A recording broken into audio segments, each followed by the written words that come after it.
Congressman Paul, a number and a time frame and an idea. My approach is slightly different, where I think all for less taxes and less regulations. We recognize this. But I emphasize the fact that you have to know why we have a recession and why we have unemployment before you can solve the problem. And the financial bubbles are created by excessive credit and stimulation by the Federal Reserve. And then you have bubbles and you have to have a correction. This stimulus creates excessive debt and malinvestment. As long as you don't correct that and you maintain the debt and the malinvestment, you can't get back to economic growth again. Unfortunately, so far, what we have done is we have not liquidated the debt. We have dumped the debt on the American people through TARP funding and as well as the Federal Reserve. So the debt is dumped on the people. And what did we do? We bailed out the people that were benefiting during the formation of the bubble. So as long as we do that, we're not going to have economic growth. We did the same thing in the Depression. The Japanese are doing it right now. So it's time we liquidate the debt and look at monetary policy and then, of course, lower taxes. And I would like to do in the first year, cut $1 trillion because that is the culprit, big spending and big government. I want to move on, if I can, to another question which represents some of the urgent and tough choices presidents have to make, because this one is coming up soon, December 31st, and it is the payroll tax cut. And as we know, the payroll tax cut, which funds the Social Security fund in this country, is part of the argument, part of the debate, part of the consideration about the economy in this country right now. And by some estimates, if this tax cut expires on December 31st, it could add as much as $1,000 to the tax burden of American working families. And I know you are divided down the middle. Congressman Paul, 30 seconds rebuttal to Senator. Well, I want to extend the tax cut, because if you don't, you raise the taxes. But I want to pay for it. And it's not that difficult. In my proposal, my budget, I want to cut hundreds of billions of dollars from overseas. The trust fund is gone, but how are we going to restore it? We have to quit the spending. We have to quit this being the policeman of the world. We don't need another war in Syria, another war in Iran. Just get rid of the embassy in Baghdad. We're pretending we're coming home from Baghdad. We built an embassy there that cost $1 billion, and we're putting 17,000 contractors in there and pretending our troops are coming home. I could save the money, and we don't have to raise taxes on Social Security, on the tax. I want to bring Congressman Paul in on this because, Congressman, you've been running ads that are quite tough. Quite tough on Speaker Gingrich here in Iowa this week, accusing him of, quote, and this is a quote from your ad, serial hypocrisy. Why do you think Speaker Gingrich is a hypocrite? Well, he's been on different positions, on so many issues, single payer. He's taken some positions that are not conservative. He supported the TARP funds. And the other thing that really should have annoyed a lot of people, he received a lot of money from Freddie Mac. Now, Freddie Mac is essentially a government organization.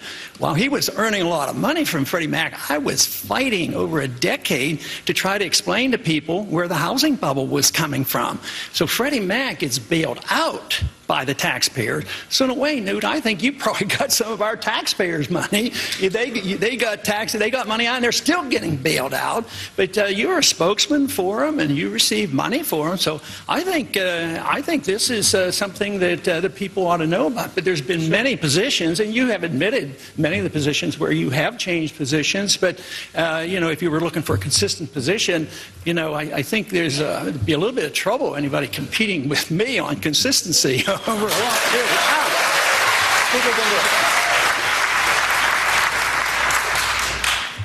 Well, first of all, as you say normally in your own speeches, the housing bubble came from the Federal Reserve inflating the money supply. Now, that's the core of the housing bubble. And I happen to be with you on auditing the Fed and frankly, on firing Bernanke. Second, I was never a spokesman for any agency. I never did any lobbying for any agency. I offered strategic advice. I was in the private sector, and I was doing things in the private sector. Not the private sector. And when you're in the private sector and you have a company and you offer advice, like McKinsey does, like a bunch of other companies do, you're allowed to charge money for it. What about it? It's called free enterprise. It's the taxpayers' money, though. We had to bail these people out. Should voters consider marital fidelity when making their choices for president? Congressman Paul, what's your view on this? You know, I think character is obviously very important. I don't think it should be necessary to have to talk about it. I think it should show through in the way we live. And I think it should show through in your marriage. And I happen to have been married for 54 years and a family person. But I don't think we should have to talk about it. But you know what?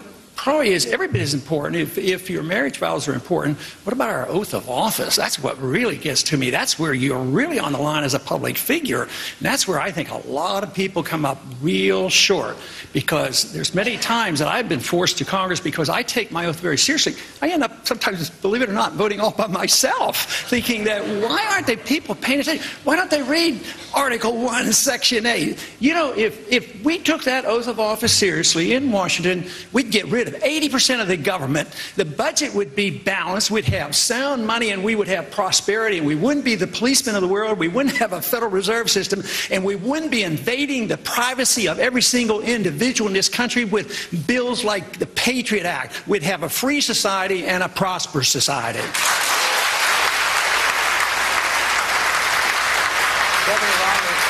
Speaker Gingrich caused something of a stir overnight in the Middle East with comments he made in an interview with the Jewish channel in which he called the Palestinians an invented people. And I just wondered, Congressman Paul, if I can start with you. Do you agree with that characterization that the Palestinians are an invented people? No, I don't agree with that. And that's just stirring up trouble.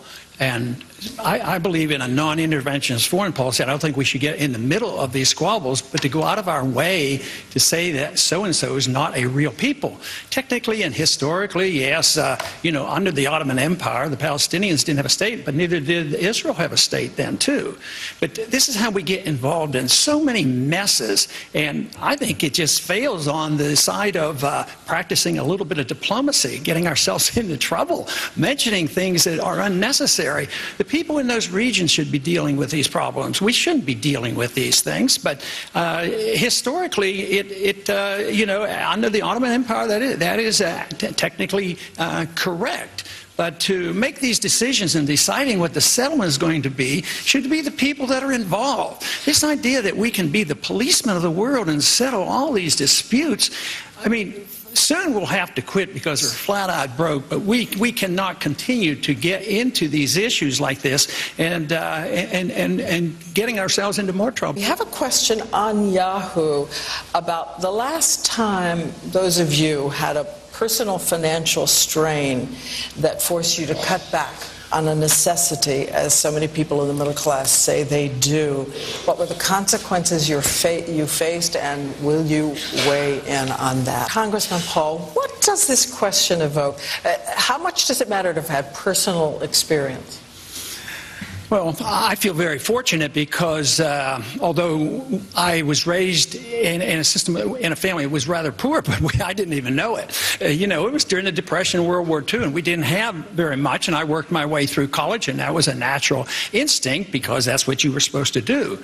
But I finally did a little bit better in medical school because I had my wife work our way through medical school. So that worked out a little bit better. But middle class is suffering, but not only because we bail out the rich and dump on the poor and they lose their jobs and they lose their houses, but there's a characteristic about monetary policy. When a country destroys its currency, it transfers wealth from the middle class to the wealthy. And this is what you're seeing today, the elimination of the middle class. And it's going to get a lot worse unless we address the subject overspending, overborrowing, and printing too much money and understanding the business cycle. Senator Santorum. I can switch to this question, and it is about health care because a number of people, in fact, I was just at a pharmacy here. I do have a cough, but I was at a pharmacy here in Iowa, and the pharmacists were talking about a big driver of health care costs, and they specifically mentioned habits, unhealthy habits that we all need to learn to do better on at a young age. They talked about obesity, they talked about exercise.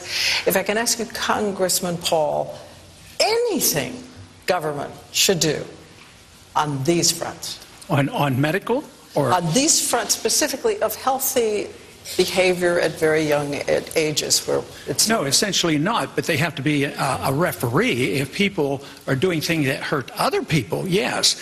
But if you embark on instituting a society where government protects you from yourself, you're in big trouble, and that's what they're doing.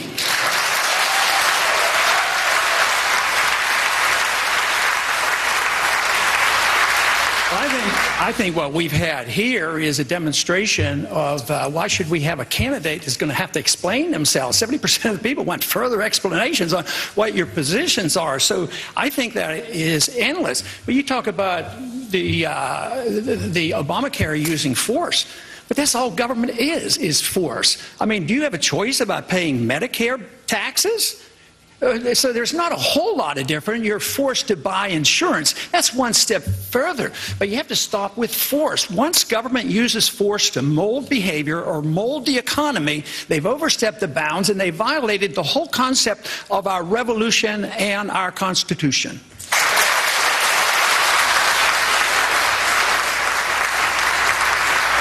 As a form of closing statement, we just want each of you, you're all running against each other, but in these last few minutes, if you stick to the minute, we will not run over the commercial. Tell us the one thing you've learned from someone else, one of your challengers on stage. Governor Perry. I tell you, Congressman Paul got me really intrigued with the whole the Federal Reserve, and I've spent a substantial amount of time reading about and Currency Wars, the book by James Rickards. But Congressman Paul is the individual on the stage that got me most interested in a subject that I've found to be quite interesting and at the root of a lot of the problems that we have, and I thank you for that. But the one thing that I found outside of these fine individuals on this stage is that the people of this country really want to get America back on track.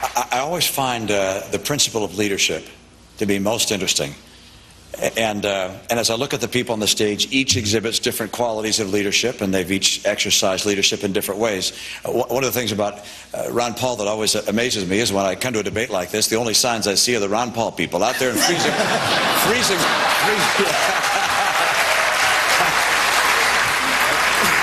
and freezing temperatures are always there. He ignites an enthusiasm with the number of people that's very exciting to watch. I have learned that you should never give up on your opposition, because if you're persistent and you present your case, they will come your way. So, Rick, I appreciate it. I appreciate it. You're open to the Federal Reserve. That is wonderful. But I work from the assumption that freedom brings people together. And if you understand freedom, it's based on tolerance and nonviolence. So if it's tolerance, it should be bringing all kinds of people together, and that's following our Constitution. We shouldn't be fighting among ourselves, because we shouldn't be fighting in Washington. If we all take the same oath of office, where does the fight come from? Somebody is messing up somewhere. So I would say that with persistence, I think that we can all prevail and come up with the right answers.